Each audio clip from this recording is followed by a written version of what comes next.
Bobby, how does this translate to your experience? You had mentioned a study, or maybe Mike mentioned it the other day, about run coaches watching people run of different abilities. Now, I've attended a lot of your seminars, and you talk about running economy and specific strategies to improve your economy. Can a good run coach, someone like yourself, can you look at a set of runners and estimate what their efficiency or economy is while running?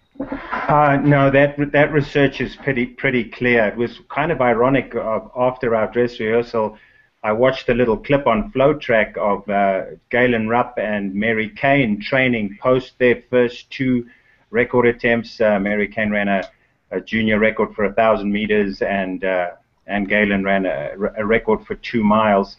No, for 5,000 meters actually, he ran 13:01. And Salazar was repeatedly going at Mary Kane, saying that she needs to bend her elbows and get her arms up, a little lower. She was carrying them too high, and then he was telling Galen to get his hands behind him. So clearly, working on the form. But the research is pretty clear that runners have tremendous idiosyncrasies at the highest level, and so what I'm preaching, which is almost contrary to what the swim coaches like Terry would be saying is that in running, you're trying to restore the runner to what was their best form ever. But seeing somebody run beautifully has no connection whatsoever to their efficiency. But one thing that we do see though with runners is that if there is a deterioration from one type of running form that they have to another due to peripheral fatigue, then you'll notice decreases in efficiency because they're starting to weaken in certain muscle groups. Certain muscle groups are starting to fail, and they lose that natural posture that they had. So in triathlon, that is accelerated due to the increased mass of the triathlete because of the propulsive requirements of the musculature on the bike and the run, and then also due to the fatiguing effects of the swim and the bike before they get to the run.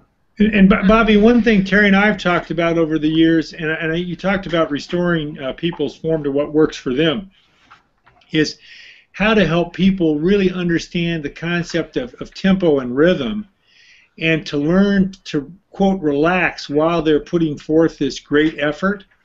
And if you look at the goals of form drills in running and swimming, in swimming they're designed to streamline people and so forth, but part of the purpose of this in both is to teach people to relax while they're fatiguing so that they don't make things go from, quote, bad to worse, and this deterioration doesn't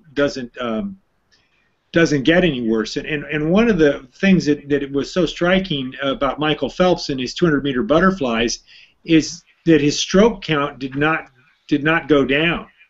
So just like a great 400-meter intermediate hurdler who can go 13 steps between hurdles for all 10 hurdles like Edwin Moses could, he was able to establish that rhythm and use his rhythm and tempo to delay fatigue and really manage the race. And that's what I think you see with really good runners as well. It's not so much what they look like, it's whether they can use tempo, rhythm, and relaxation to run fast when they're really, really tired. Yeah, so the similarity there between a good cyclist that makes up for gaps in loss of power by achieving good torque numbers through revs and good watt numbers through revs, and a poor cyclist using a slower revolution rate, increased torque, and fatiguing that way.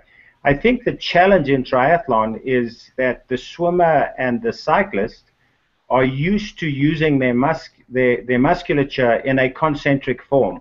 Whereas runners, it's all about eccentricity and muscle stiffness around the knee and the ankle. Right. And so you'll see a poor runner trying to maintain a stride length as their strength fails and losing their stride rate, whereas good runners would reduce their stride length and maintain their rhythm, which comes right back to what you started with, which is it's much more of a dance and an automatic process than it is an effort process. Well, and one of the things Bobby, Terry, and I have talked about over the years is the way that interval training has become this kind of pace clock syndrome, or I used to call it the Japanese watch syndrome, when personal stopwatches first became available.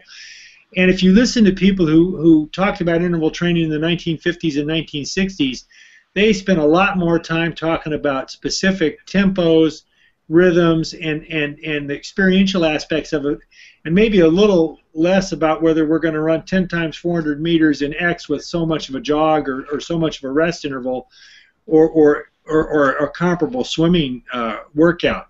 So I think one of the things that people have really lost with this sort of zeal to quote work out is they've lost this focus on training rhythm and other things that become very, very helpful as people fatigue, when it's really critical to sort of manage your suffering and do well and really slow down less than the other person.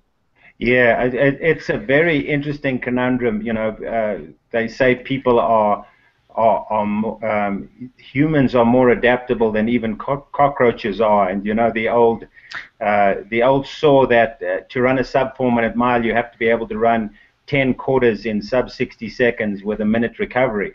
And I've known a lot of guys that were able to do that but weren't able to break 4 minutes for the mile, you know.